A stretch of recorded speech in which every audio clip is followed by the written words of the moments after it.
friend dropped this round to me the other day and I've had several looks at it. Obviously you can see that the fabric has pulled away and left open patches here, here, along here, and it's just starting to give along here too. What I had thought of doing originally was putting a piece of fabric underneath, and the only fabric I could find that was suitable with this is a loose weave, which this is. It's got blue in it, but obviously you can see it's totally different. So I'm going to just have to make sure that I have as little of this showing underneath. Originally I had thought of slotting it underneath and sewing it, but having looked at it and walked away and looked at it and walked away several times, I think that I'm going to remove the cover. The zip just goes across the back down here. The other thing is this comes undone and there's little round clips here. I don't know how easy those are going to be to put back in. Pull the tabs down and out. I've taken that off the end and pulled it up here and out. They did try to secure this. They've put a Wonder Web piece on here, but unfortunately it wasn't enough to stop this from tearing. There we go. It seems that they've got a 1/2 inch seam across. I was doubting that it was 1/2 inch all the way. It's just the fabric is a little bit too much for loose weave, and they've also put it on this side. So I cut it down to size. It's a good inch either side. I pulled it all the way down on the side of the border. I will cut it back. I just want a little bit deeper on that side at the moment until I've pulled everything in. I'm going to pull this round and over the top and do it up because I need to pin everything in place. I think this is how I'm going to do it. So I'm going to push the fabric along the top, put some pins in. I'm hoping that I can pick up the fabric underneath as I go rather than the foam. When I take the cover off, I'll be able to adjust everything to make sure that this light fabric underneath is picked up, and pull that over slightly, put that pin in. Now I can see here, if I lift that up, it lifts everything up, so I know I've got it there. And I'll do the same there, just pull it slightly and put that in there and across the top here, like that. I'm going to go across here. I'm going to pick it up here as well, because I want to secure the fabrics together as much as possible. So I'm doing that all the way around at the moment. I think what I'll also do, I'm going to pull this fabric down slightly and then go up the center here so that it's not twisted. I just want everything as secure as possible. That's caught it. That didn't catch it. So some of these might not have caught, but I'll see in a minute how they've done. I want to pull that one into place as well and catch it on this side so that it's secure. The fabric underneath is going to be carrying all the weight and pressure, but the fabric on top has to be pulled in so it looks like it's doing what it's meant. Now I know that I brought the piece of fabric all the way back here, so I'm going to be catching it along here as well to make sure that everything within this area is secure. I'm going to pull this down slightly and catch it here, and then I'll pull this down and catch it there so that any of the fabric underneath isn't as obvious as the fabric is on top. That in here, make sure I've caught it, and again here, and then I'll pull all of this down from the top and make sure I've caught that and then secure there. Okay, so now across here on there, and I'll pull this down. This is from underneath, so I've got to make sure I put a little hole in for that to go so it goes into place. Pull that down and secure it. As long as it looks flat on top, I think that's okay. I'll just secure some more pins in first to make sure everything's where it needs to be, even if it means going acrossways for now in the centres of each one, just in case I pull anything out of kilter. Everything's secure. I've undone it and I'm going to very carefully peel it back to make sure. Yep, so far so good. This one went all the way through to the foam. I don't want it going through to the foam, so I'm just going to pull it out, ease it up, lift it up, put that there. So I'm just going to ease these up carefully. I've done it on both sides of the seam for the most part because I don't want that disappearing. I want it to be as flat as possible to the fabric underneath, and I think that will work. This is going to be a little bit difficult because it's still attached to the seat cushion.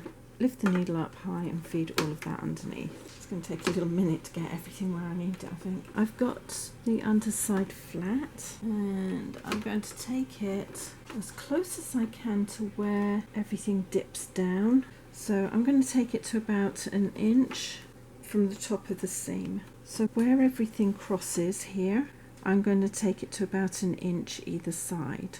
I don't want to go all the way through because I have here the tags and I don't want those sewn in. So I'm going to pull that out so it's flat, put that down, just line it up with the original stitches as best I can, forward and reverse. Everything's kind of glued on, so I'm just going to do that. That might not have been such a good idea, but it does dry clear, so in reverse and then forward. I'm going to keep everything straight, or at least as straight as I can to everything else. Coming in here, I can feel all of this twisting, but I'm only going to be coming to about here, so it won't be a major problem for me. And then reverse. See how that looks. It's all caught down, so I can take the pins out from this side where I've already caught everything into place, and then I'm going to just carry on down on the other side here as well. That's a good start. That holds it. I also think what I'm going to do is cut in like that so that that is open to pull through. This is all going to be sewn in far enough that it won't matter if that's left open. I think what I'm going to do is move that pin so it actually catches that into place a little bit better, and then it's caught in there. So again, I'm going to start about 1 inch in from the end here and follow the original seam. I've lined everything else up again. I've pulled the tie across so that's out, foot down, forward and back, only to hold it, pull everything into place. I think I might move that one, I don't need that one there.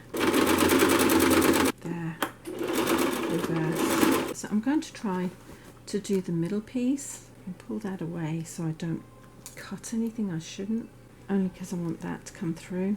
It won't matter that it's an odd shape, nobody's going to see it. This pulls through the hole rather than pull this down. It should give it a little bit more stability. At the top, I'm just going to cut down, avoiding stuff I don't need to be touching, that's for sure.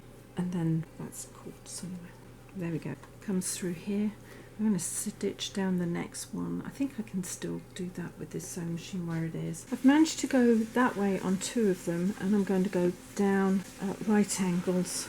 Basically all I'm going to do is all these squares first to get it into place so the fabric shouldn't slip. I'll see how this looks in a minute. It doesn't have to be straight, just as straight as you can do it, because this is quite heavy and awkward. And again, just go up to about 1 inch of those corners. Okay, I've got this one across the top, and this one. I'm just going to go for this one here, and then I'm going to build up there. It's really to hold the fabric in situ, so then I can work on how to pull this across and get it stabilised without causing any problems. I'm practicing on the easy side first. The only trouble with the walking foot is I have to keep picking everything up because it just doesn't want to allow me to move the fabric across very easily. I think that's about even. Put the foot down, forward and back, and pull it against itself so it keeps taut. Within 1 inch. Reverse. Okay, now I'm going to just go all the way down because I want to make sure that the fabric is stable along here. So I'm going to do forward and back and then follow it down for at least 2 blocks because that's all I've catered for. It's going to be a little bit awkward. If it wasn't so big, I'd take the cushion cover off. I haven't got very much further to go. It's just a couple of more inches, I think. Once I got to that corner, I can do forward and back and finish up. That's close enough.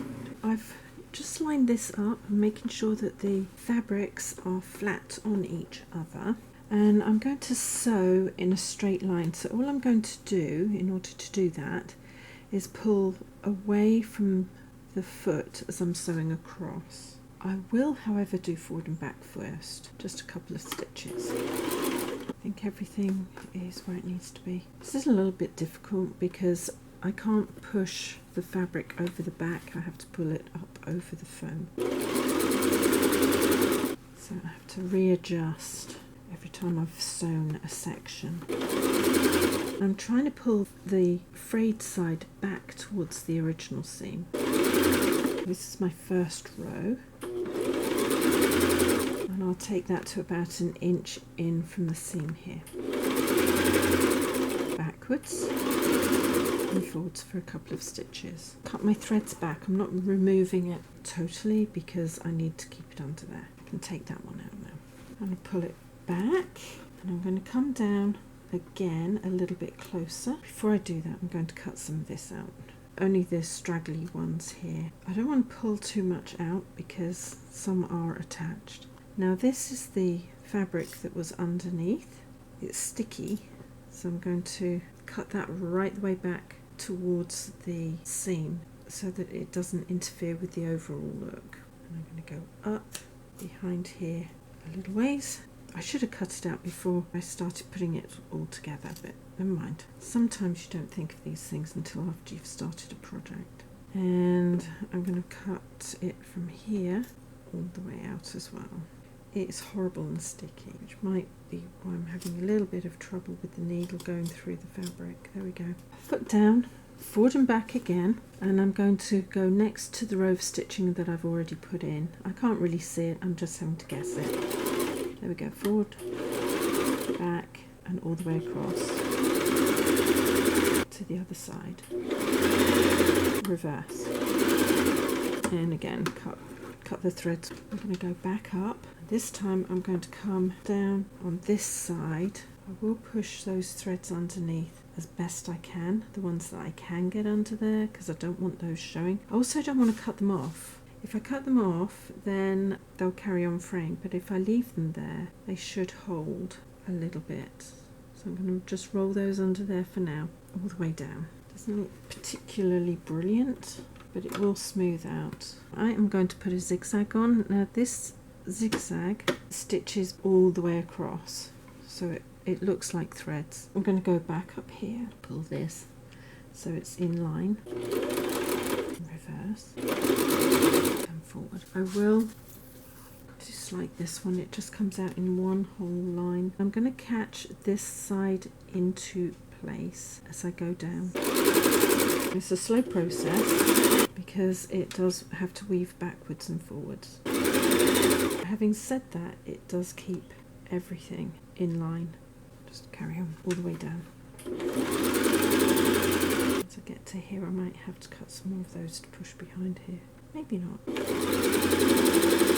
And I'm going to go a little bit further down.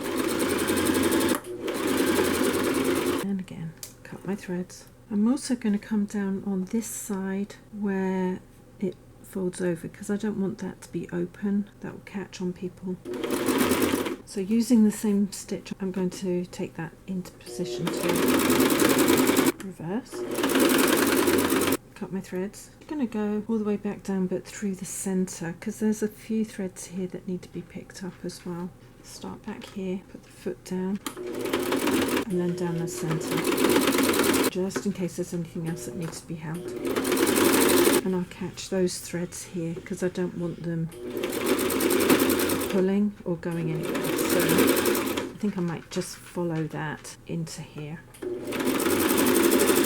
and reverse and cut. We'll see how that looks. Well, I think once I've cut all the long straggly threads back, that will look okay. It will never look perfect because it's a different fabric, but it kind of melds into the background a little bit, so I think she'll be pleased. I have to lift this and put it on top of the foam to do the next couple of pieces because I cannot pull this over, and unfortunately I hurt myself yesterday. I fell over, so my shoulder joints aren't doing so well. This is going to be a little bit rickety because it's up here. I have the foot pedal on a can of paint to lift it because it won't reach. It'll take me a little minute to get everything where I need it. I'm going to work my way across the top here first, just like I had on everywhere else, on a straight stitch and along the line of sewing that's already there. It's a little bit difficult because it is up.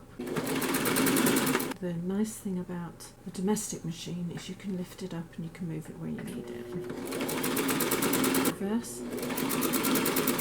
and finish. And again, I'm not pulling everything out, I'm going to just cut the threads as I get to them. I'll twist this around so I can do the side. It's not easy. Make sure that tie for here is out because I don't want to sew that into place by mistake. Slip that underneath here so that I've got the straight run forward and back. Put my silicone on, pull everything tight front to back and sew. Because the glue or whatever's on the tape there causes this to get a bit snarled underneath. And again, cut the threads. I'm going to do 2 rows of plain stitch down, and I'm following the thread so I keep it nice and straight, or at least as best I can.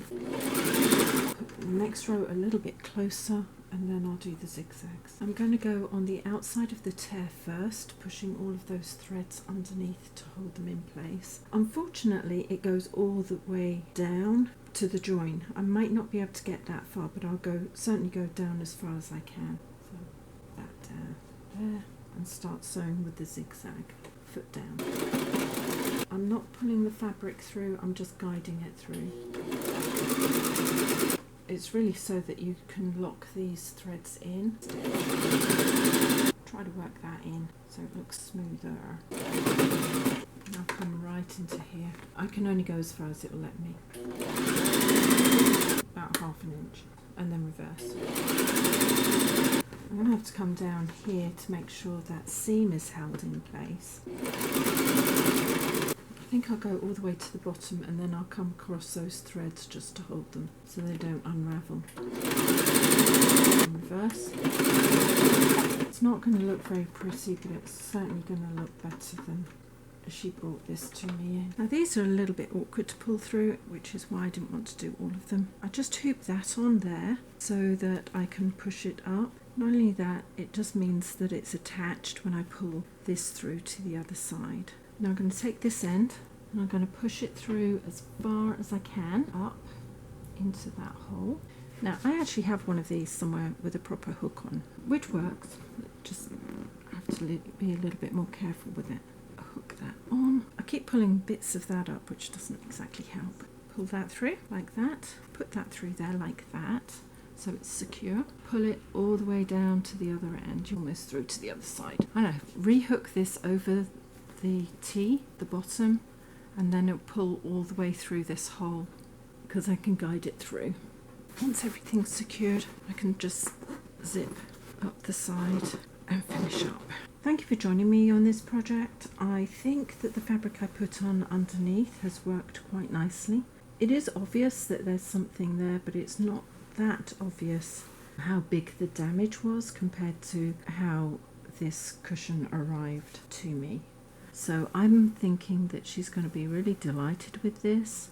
I'm pleased I did catch down those threads there because it gives it more of the original colour, and therefore this isn't as bold as it would be. And I went down a couple of times to catch this into place, and that seems to be holding. If you want to hear more from me, please subscribe, hit the bell button, and a few thumbs up would be brilliant. And in the meantime, take care. See you later. Ciao.